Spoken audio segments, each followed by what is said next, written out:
الشيطان الرجيم بسم الله الرحمن الرحيم مثل الذين ينفقون في أموالهم في سبيل الله كمثل حبة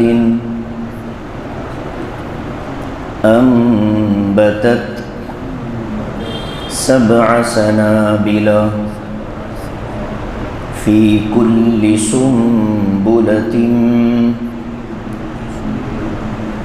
100 حبة والله يضاعف لمن يشاء والله واسع عليم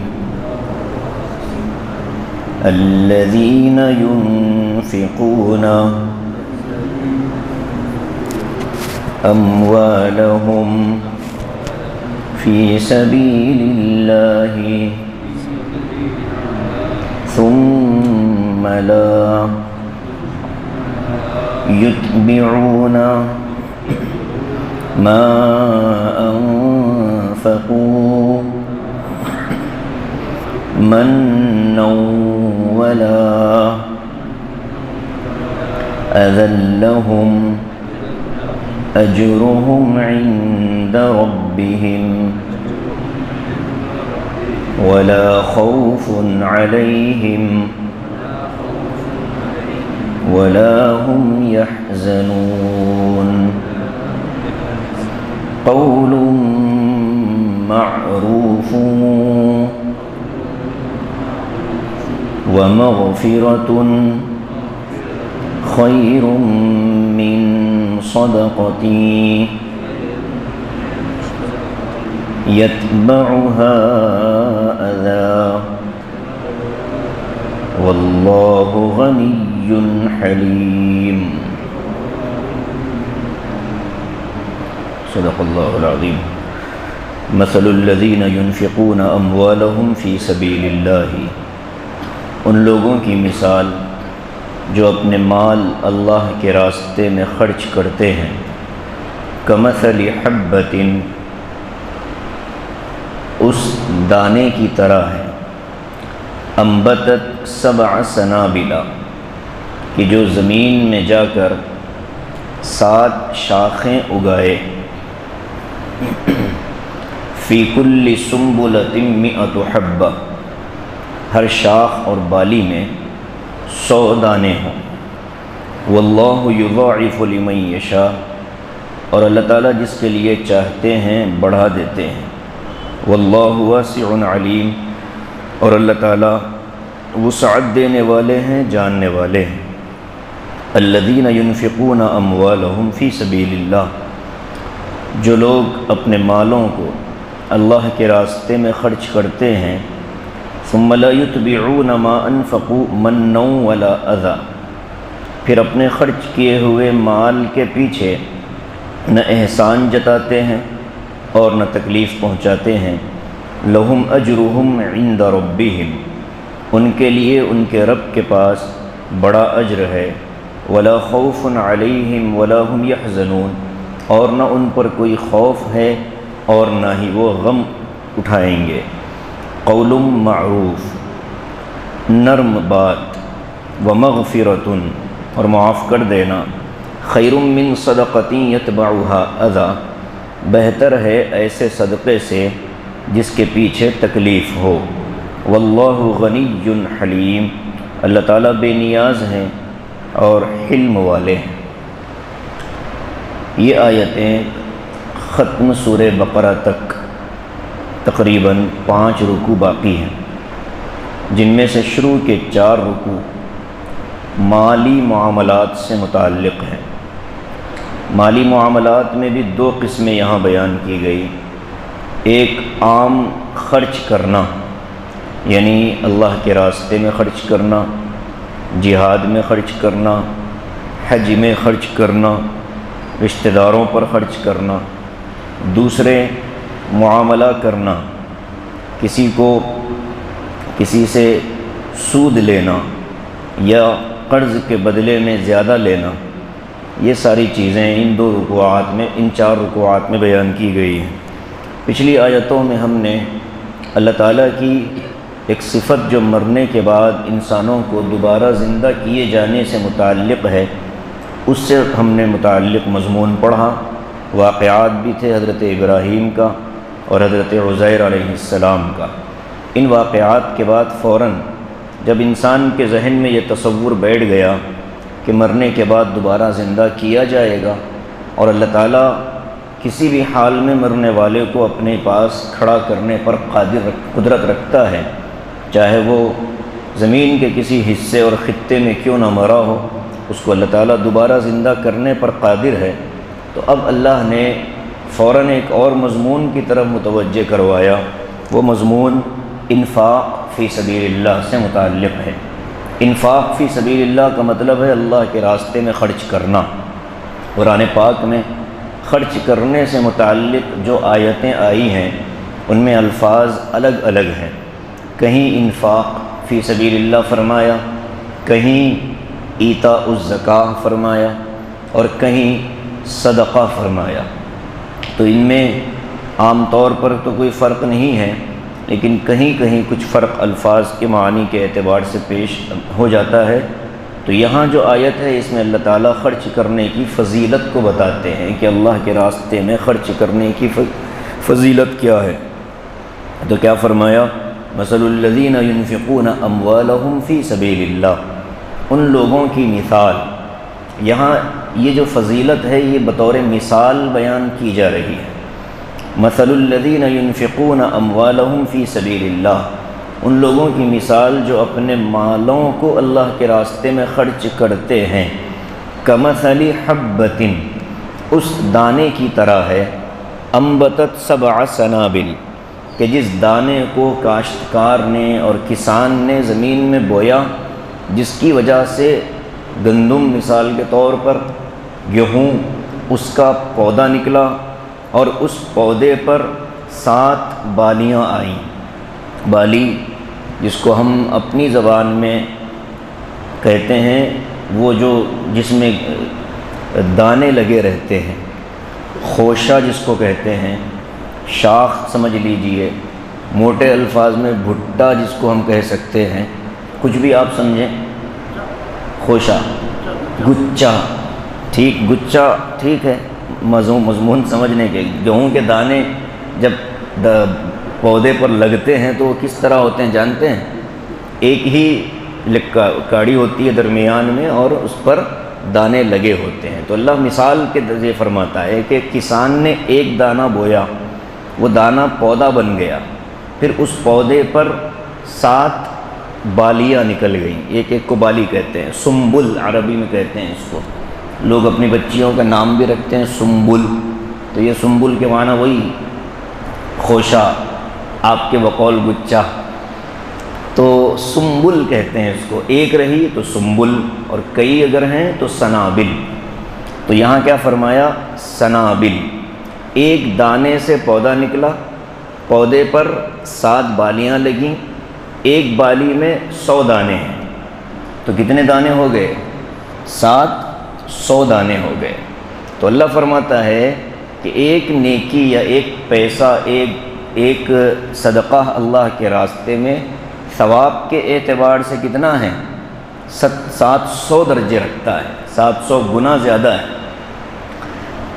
اور یہ صرف یہاں ختم نہیں ہوا، بلکہ فرمایا واللہ یضاعف لمن یشاء، اللہ تعالیٰ جس کے لیے چاہتا ہے اس ثواب میں اضافہ بھی کر دیتا ہے۔ اب یہ اضافہ کتنا ہوگا یہ اللہ نے بیان نہیں فرمایا، تو اس لیے مفسرین نے لکھا ہے کہ ایک نیکی بندہ کرتا ہے، خاص طور سے وہ نیکی جو انفاق فی سبیل اللہ سے متعلق ہو، اللہ کے راستے میں خرچ کرنے سے متعلق ہو، تو 1 درہم کا ثواب 700 درہم خرچ کرنے جتنا ملتا ہے۔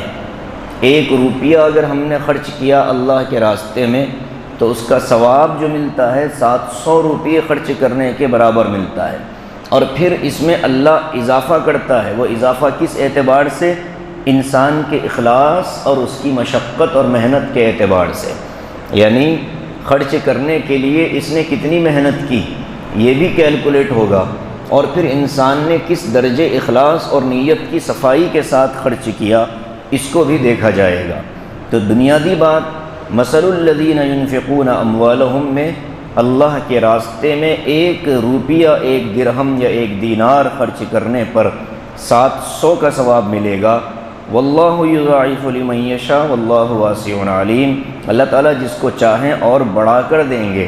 کیوں؟ اس لیے کہ اللہ تو وسعت والے ہیں، اللہ تعالیٰ کے پاس کسی چیز کی کوئی کمی اور تنگی نہیں ہے۔ انسان کو لینے آنا چاہیے کہ اللہ تعالیٰ سے کیسے ثواب میں اضافہ کرواتا رہے۔ اب آگے 2 آیتیں اور ارشاد فرمائیں۔ اس میں کیا کہا؟ اس میں یہ کہا کہ گندم کی جو مثال دی گئی، گیہوں کے دانے کی جو مثال کے طور پر، اس میں کچھ شرائط ہوتی ہیں۔ کوئی بھی دانہ زمین میں جائے ضروری نہیں ہوتا کہ وہ پودا بن جائے، بہت سے دانے ضائع ہو جاتے ہیں، نقصان ہو جاتا ہے۔ تو یہ نقصان کیوں ہوتا ہے اس کو یہاں بیان کیا۔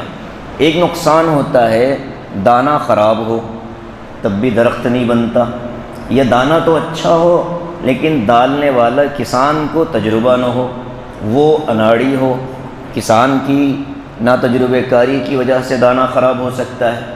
یا کبھی ایسا ہوتا ہے کہ دانہ بھی اچھا ہے، کسان بھی اچھا ہے، جس جگہ ڈالا جا رہا ہے وہ زمین اس قابل نہ ہو۔ تو یہ 2-3 وجوہات ہوتے ہیں جس سے دانہ ضائع ہو جاتا ہے۔ ایسے ہی انسان جب صدقہ اللہ کے راستے میں دیتا ہے، خرچ جب اللہ کے راستے میں کرتا ہے تو اس کے بھی ضائع ہونے کے امکانات پائے جاتے ہیں۔ تو کون سا صدقہ ضائع نہیں ہوگا اس کو یہاں بیان کیا۔ الذین ينفقون اموالهم فی سبیل اللہ، جو لوگ اپنے مالوں کو اللہ کے راستے میں خرچ کرتے ہیں، ثم لا يتبعون ما انفقوا منا ولا اذى، فرمایا کہ وہ اپنے مال کو خرچ کرنے کے بعد احسان نہیں جتاتے۔ من احسان کو کہتے ہیں، اسی لیے اللہ تعالیٰ کی ایک صفت ہے منان، بندوں پر احسان کرنے والی ذات۔ منان کے معنی ہے بہت زیادہ احسان کرنے والا۔ تو یہاں فرمایا کہ اللہ کے راستے میں مال خرچ کرنے کے بعد احسان نہیں جتاتے۔ کس پر؟ جس پر خرچ کیا ہے اس پر، کہ ہم نے تو تم پر خرچ کیا، ایک احسان جتلانا۔ دوسرے ولا اذا، اور نہ ہی کوئی تکلیف پہنچاتے ہیں، یعنی صدقہ جس کو دیا جا رہا ہے، امداد جس کی دی جا رہی ہے، اس پر نہ احسان جتایا جاتا ہے اور نہ اس کو کوئی تکلیف پہنچائی جاتی ہے۔ یہ 2 شرائط ہیں کہ یہاں سے صدقہ قبول ہوگا ورنہ صدقہ قبول نہیں ہوگا۔ آگے اللہ نے ایک آیت میں صاف صاف اس مضمون کو بیان کر دیا، اور اس میں الگ 2 مثالیں اللہ نے بیان فرمائی کہ صدقہ ضائع کیسے ہو جاتا ہے۔ فرماتے ہیں کہ الذین ينفقون اموالهم فی سبیل اللہ ثم لا يتبعون ما انفقوا منا ولا اذى۔ ایک تو من احسان اور اذى تکلیف، یہیں سے آ کر کے ہمارے صدقات کا اثر ہماری زندگی پر نہیں پڑتا، ورنہ تو حدیث صاف ہے، الصدقہ تدفع البلا، کہ جو صدقہ ہوتا ہے یہ بلاؤں اور مصیبتوں کو ٹالنے والا ہوتا ہے۔ اور حضور پاک صلی اللہ علیہ وسلم نے فرمایا کہ بیمار کا علاج کرو صدقے کے ذریعے، اگر کوئی بیمار ہو جائے تو صدقہ بھی دو، علاج بھی کرواؤ۔ تو صدقہ اور علاج ان دونوں کی برکت سے شفا جلدی نصیب ہوتی ہے۔ تو اب یہاں آپ دیکھیں کہ اللہ نے 2 شرائط بیان کیے ہیں، من ولا اذى، صدقہ دے کر احسان نہیں جتلانا چاہیے، صدقہ دے کر تکلیف نہیں پہنچانی چاہیے۔ تو احسان کے جتلانے کو عملی طور پر ہم سمجھ سکتے ہیں کہ کسی کو ہم نے کسی کے ساتھ بھلائی کی، اور بھلائی کے بعد لوگوں میں اس کا چرچا کرتے پھریں کہ ہم نے فلاں کے ساتھ یہ احسان کیا، فلاں کے ساتھ ہم نے یہ بھلائی کی، یہ اچھا برتاؤ کیا۔ تو ولا اذا جب بات آ گئی تو تکلیف اس کو زیادہ ہوگی۔ کیوں؟ اس لیے کہ صدقے کا جو مقصد ہے دنیا کے اعتبار سے کہ ایک غریب، محتاج، ضرورت مند، نادار، مقروض ہے، اس کو تکلیف ہے تو جو بندہ انفاق فی سبیل اللہ کر رہا ہے، صدقہ دے رہا ہے، خرچ کر رہا ہے، وہ گویا کہ ایک انسان کی تکلیف کو دور کر رہا ہے، اس غریب کی تکلیف کو دور کر رہا ہے۔ تو یہ صدقے کا ایک فائدہ ہے دنیا کا کہ جس کو آپ دے رہے ہیں اس کی ضرورت پوری ہو رہی ہے، اس کی تکلیف دور ہو رہی ہے۔ تو اب یہ کیا فائدہ کہ تکلیف دور کرنے کے لیے صدقہ دیا جائے اور اس صدقے کے پیچھے پھر تکلیف پہنچا دی جائے، تو ایک تکلیف نکال کر کے دوسری تکلیف پہنچا دی گئی۔ تو اسی لیے حضرت مولانا ادریس صاحب کاندھلوی رحمۃ اللہ علیہ نے لکھا کہ اس کی مثال تو ایسی ہے کہ ایک کانٹا نکالا اور دوسرا چبھا دیا۔ تو اس لیے صدقہ دے کر کے نہ احسان جتایا جائے اور نہ ہی تکلیف پہنچائی جائے۔ تو ایسا صدقہ دینے والوں کے لیے یہ ساری فضیلت ہے کہ ایک دانہ 700 دانوں کے برابر، 1 روپیہ 700 روپیوں کے برابر، ورنہ صدقہ دے کر احسان جتانے والوں کا صدقہ باطل ہو جاتا ہے، ضائع ہو جاتا ہے۔ اب جو مثال میں نے دی، زمین بھی عمدہ ہو، جگہ بھی درست ہو، دینے والا ہاتھ بھی صحیح ہو اور دانہ بھی صحیح ہو، تو دانہ صحیح ہو، اس کا مطلب یہ ہے کہ مال حلال ہو، حرام نہ ہو۔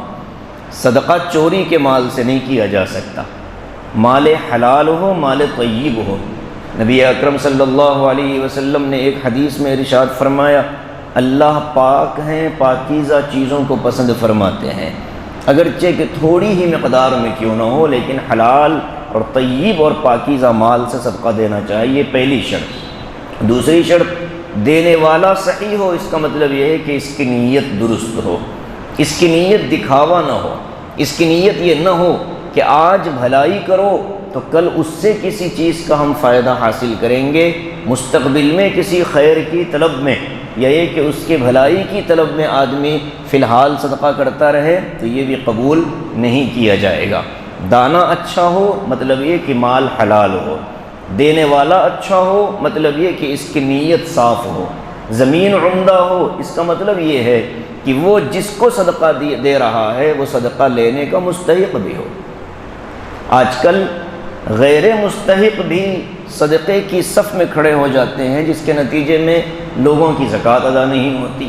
جو واجب صدقات ہیں، زکوٰۃ ہے، فدیہ ہے رمضان کے روزوں کا، اس کے لیے تو آدمی کو مستحق تلاش کرنا ضروری ہے، اس کے لیے محنت کرنی پڑے گی، کوشش کرنی پڑے گی، تلاش کرنا پڑے گا، پھر کہیں جا کر وہ مستحق کو پہنچے گا، اور جب مستحق کو پہنچ گیا تو زمین بھی عمدہ حاصل ہو گئی، اور پھر اللہ تبارک و تعالیٰ پھر اس کی حفاظت خود کرے گا۔ یہ صدقہ اب دیا جا رہا ہے، اس کا ثواب آخرت میں اللہ ہم کو دے گا، تو ہمارے اس صدقے کی حفاظت اللہ تبارک و تعالیٰ آخرت تک کرتا رہے گا۔ تو یہاں بطور مثال کے ایک بات فرمائی کہ 700 درجے ثواب ملے گا، 700 گنا زیادہ اس کو اجر ملے گا۔ یہ تو بطور مثال ہے، ورنہ اللہ تعالیٰ جس کو بڑھا کر دینا چاہیں، کون اللہ کو پوچھنے والا ہے۔ لہم اجرہم عند ربہم، ان کے لیے ان کے رب کے پاس بڑا بہترین اجر ہے۔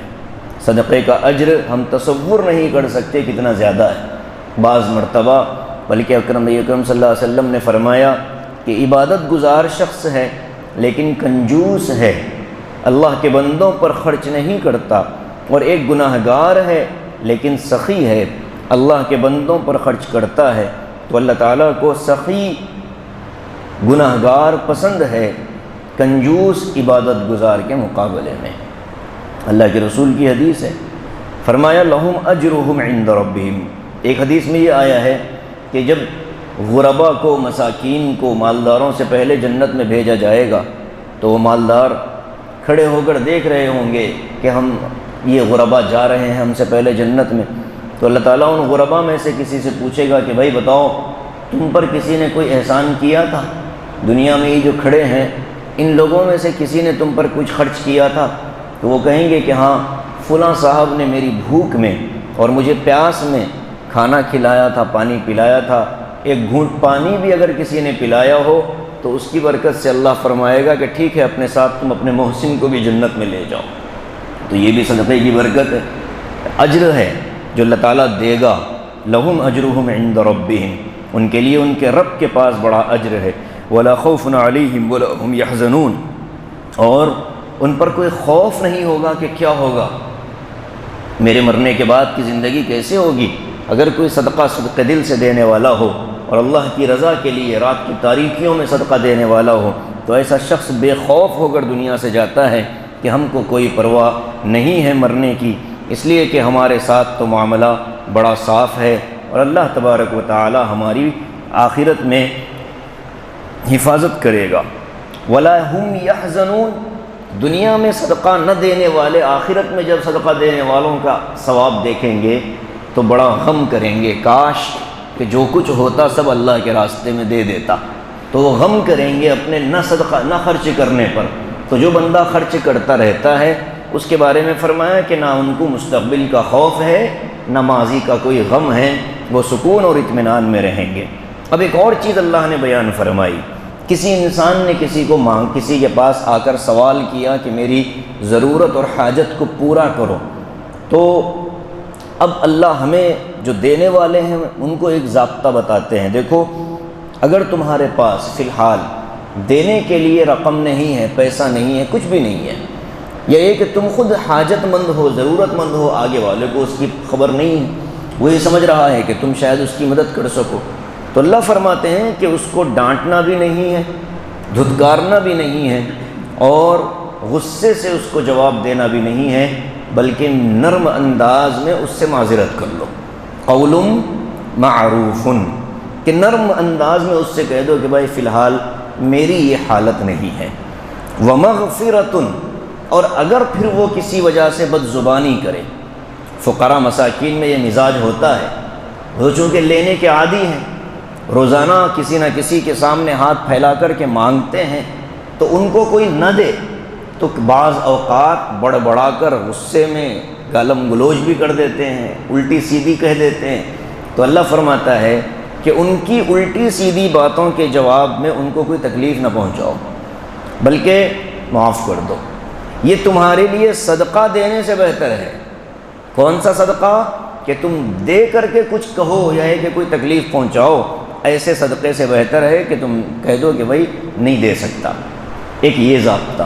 دوسرا، کسی کے پاس رقم ہے، مال ہے، وہ دے سکتا ہے، لیکن آنے والے کے بارے میں اس کو اطمینان نہیں ہے کہ اس کو دینا چاہیے کہ نہیں دینا چاہیے، تو اب وہ کیا کرے گا؟ وہ یہ کہے گا کہ نہیں بھائی تم لوگوں نے معمول بنا لیا ہے، یہاں سے جاؤ۔ تو یہ جو بات ہو رہی ہے کہ تم نے معمول بنا لیا، یہاں سے جاؤ، قرآن کہتا ہے اس کی اجازت نہیں ہے آپ کو نہیں دینا ہے، تو آپ نہ دیں، نرمی سے منع کر دیں کہ بھائی نہیں ہو سکتا، معاف کر دو۔ اور پھر بھی وہ تم پر ضد کرے، زبردستی کرے، تب بھی تم اس کو معاف کر دو۔ اگر تم نے اس کو کچھ دیا، دے کر دو چار باتیں الٹی سنا دیں، تو اس کا مطلب یہ ہے کہ صدقۃ یتبعها اذی، یہ ایسا صدقہ ہے جس کے پیچھے تکلیف تم نے لگا دی۔ واللہ غنی حلیم، آخری میں فرمایا کہ تم کیا سمجھتے ہو، اللہ کے راستے میں مال خرچ کر کے تم دین پر، غرباء پر، مساکین پر، مدارس پر، مساجد پر، ابھی تو تازہ مسئلہ قبرستان کی دیواروں پر خرچ کر کے تم کیا سمجھتے ہو بڑا احسان کر لیا ہم نے۔ واللہ غنی، اللہ بے نیاز ہے، اسے تمہارے پیسے کی کوئی ضرورت نہیں، یہ تو تمہارے فائدے کے لیے ہے، تمہاری بھلائی کے لیے ہے۔ حلیم، تمہارے بکواس جملے سن کر اللہ تعالیٰ فوراً تم کو سزا دے سکتا ہے، لیکن حلم والا ہے، برداشت والا ہے، اس لیے اللہ تعالیٰ تم کو فوراً سزا نہیں دیتا۔ تو یہ 3 آیتیں صدقے سے متعلق ہیں، انفاق فی سبیل اللہ سے متعلق ہیں۔ اب انفاق فی سبیل اللہ کے درجے ہیں۔ پہلا درجہ زکوٰۃ کا ہے کہ اس میں آدمی کو فرض درجے کا ثواب ملے گا اور نہ دینے پر گناہ ہوگا۔ بڑی سخت وعیدیں ہیں جن پر زکوٰۃ فرض ہو جاتی ہے پھر بھی وہ ادا نہیں کرتے، تو ان پر بڑی سخت وعیدیں ہیں۔ دوسرے نمبر پر آتا ہے واجب۔ واجب کون سا ہے؟ فدیہ ہے۔ جیسے کسی نے کوئی بیمار ہے اور ایسا بیمار ہے کہ دوبارہ صحت ملنے کی کوئی امید نہیں ہے، ایسے بیمار نے رمضان کے روزے چھوڑے تو اس کو فی روزہ ایک صدقہ فطر کے برابر فدیہ ادا کرنا ہے۔ تو یہ جو فدیہ ادا کیا جائے گا یہ فدیہ واجب ہوگا۔ اس لیے اس کا درجہ زکوٰۃ سے نیچے کا ہوگا۔ اس کے بعد اپنے اہل و عیال پر، گھر والوں پر خرچ کرنا یہ واجب ہے، اپنے اہل و عیال گھر والوں پر خرچ کرنا واجب ہے، یہ اس فرض کے نیچے کا درجہ ہوگا۔ اس کے علاوہ اب آپ کچھ بھی صدقہ کرتے رہیں، خیر خیرات کرتے رہیں، یہ بعض اس میں مسنون درجے کے ہو سکتے ہیں اور بعض اس میں نفل درجے کے ہوتے ہیں۔ تو جو نفلی صدقات ہیں، ان صدقات کا حکم یہاں بیان کیا جا رہا ہے، اس لیے کہ زکوٰۃ کی ادائیگی تو فرض ہے، دینا ہی دینا ہے، وہاں تو کوئی مسئلہ نہیں ہے۔ مستحق کو تلاش کر کے زکوٰۃ کا ادا کرنا یہ زکوٰۃ دینے والے کے ذمہ لازم ہے۔ تو یہاں جو صدقے کا حکم بیان ہو رہا ہے، یہ نفلی صدقات کا حکم بیان کیا جا رہا ہے، اس لیے کہ عام طور پر انسان زکوٰۃ دیتا ہوا تو تھوڑا سوچ لیتا ہے کہ ہاں بھائی دینا ہے، اللہ کا حکم ہے، چلو دیو جان چھڑاؤ، لیکن نفلی صدقات کے معاملے میں ہی آدمی کو ایک دل اس کا بے چین ہوتا ہے کہ اتنا دینے کی کیا ضرورت ہے۔ اب یہاں رک کر کے یہ بات سمجھیں کہ بعض مرتبہ ایسے فقراء آتے ہیں، ایسے فقراء آتے ہیں کہ جو حقیقت میں فقیر نہیں ہوتے، مستحق نہیں ہوتے، خود مالدار ہوتے ہیں، پیشے سے فقیر ہوتے ہیں، ضرورت سے فقیر نہیں بنتے بلکہ ان کا پیشہ ہی مانگنا ہوتا ہے، تو جن کو کہتے ہیں ہم پیشہ ور فقیر، ان لوگوں کو پھر صدقات اور زکوٰۃ نہیں دینے چاہیے۔ پیشہ ور فقراء کو زکوٰۃ اور صدقات نہیں دینا چاہیے، اس لیے کہ یہ مستحق نہیں ہیں۔ جب مستحق ہوں گے تو پھر خود تلاش کر کے دینا چاہیے۔ تو قرآن میں آگے اگلے رکوع میں اللہ نے فرمایا ایسے فقیر جو لوگوں سے لپٹ لپٹ کر سوال کرتے ہیں، ان کو نہیں دینا چاہیے۔ جو پیچھے گاڑیوں کے پیچھے دوڑ دوڑ کر آتے ہیں، ایک نے کسی کو دے دیے تو سارے جمع ہو جاتے ہیں کہ ہم کو دو، تو ایسے لپٹ کر آنے والوں کو نہیں دینا چاہیے۔ جو عزت دار ہوتے ہیں، جن کو دنیا سمجھتی ہے کہ یہ بڑے مالدار ہیں لیکن حقیقت میں ہیں بڑے ضرورت مند، یحسبهم الجاہل اغنیاء من التعفف، وہ لوگوں سے سوال نہیں کرتے، اس وجہ سے لوگ سمجھتے ہیں کہ ان کو ضرورت نہیں ہے، تو ایسوں کو تلاش کر کے دینا یہ بڑے اجر کا کام ہے۔ تو اس لیے صدقے اور خیرات کے معاملے میں کسی بھی قسم کے شیطانی آڈیوز سے متاثر ہونے کی ہم کو ضرورت نہیں ہے۔ جن لوگوں نے اللہ کے راستے میں خرچ کرنے سے دوسروں کو منع کیا، یہ بڑا سخت ان کے لیے وعید نبی اکرم صلی اللہ علیہ وسلم نے بیان فرمائی ہے، بلکہ قرآن مقدس میں بھی ایسے لوگوں کی وعید آئی ہے۔ اس لیے ہم تو یہی کہتے ہیں کہ آپ کے شہر میں جہاں مساجد مدارس کے لیے تعاون کی درخواست کی جاتی ہے یا قبرستان کی تعمیروں کے لیے تعاون کی درخواست کی جاتی ہے، ہم سے ہو سکے تو تعاون کریں، نہ ہو سکے تو دعا کریں۔ باقی سخت ترین جملے استعمال کرنا، کسی کی عفت عزت پر حملے کرنا، بغیر بن دیکھے ہوئے باتوں کو بے سند انداز میں نقل کر دینا، یہ سیدھے سیدھے اپنی آخرت خراب کرنے کا کنفرم ٹکٹ ہے۔ اس لیے اس سے بہت ہم کو احتیاط کی ضرورت ہے۔ دنیا میں ہر زمانے میں فتنہ پرور پائے جاتے ہیں، ان فتنہ پروروں ہی کی برکت سے اللہ اہل حق کو واضح کرتا رہتا ہے، ورنہ اگر فتنہ پرور ہی ہو تو حق، فتنہ پرور نہ ہو تو حق واضح نہیں ہوگا۔ تو بہرکیف صدقے کی بڑی فضیلت ہے۔ صدقے میں آدمی کو ضروری نہیں کہ بہت بڑا مال خرچ کرے، جتنا اللہ نے دیا ہے اس میں سے دے۔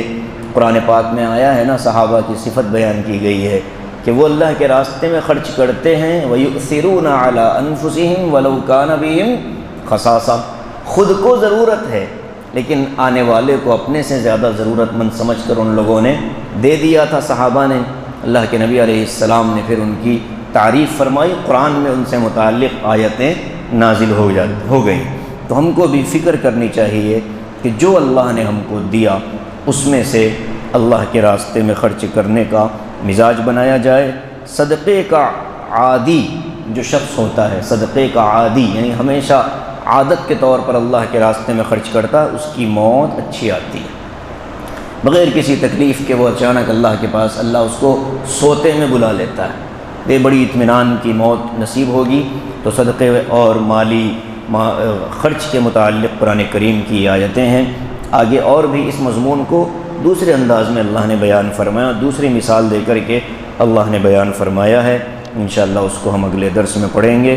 اللہ تعالی ہم سب کو مال طیب اور مال حلال سے اصول کے مطابق خرچ کرنے کی توفیق نصیب فرمائے۔ آمین۔ وآخر دعوانا الحمدللہ رب العالمین۔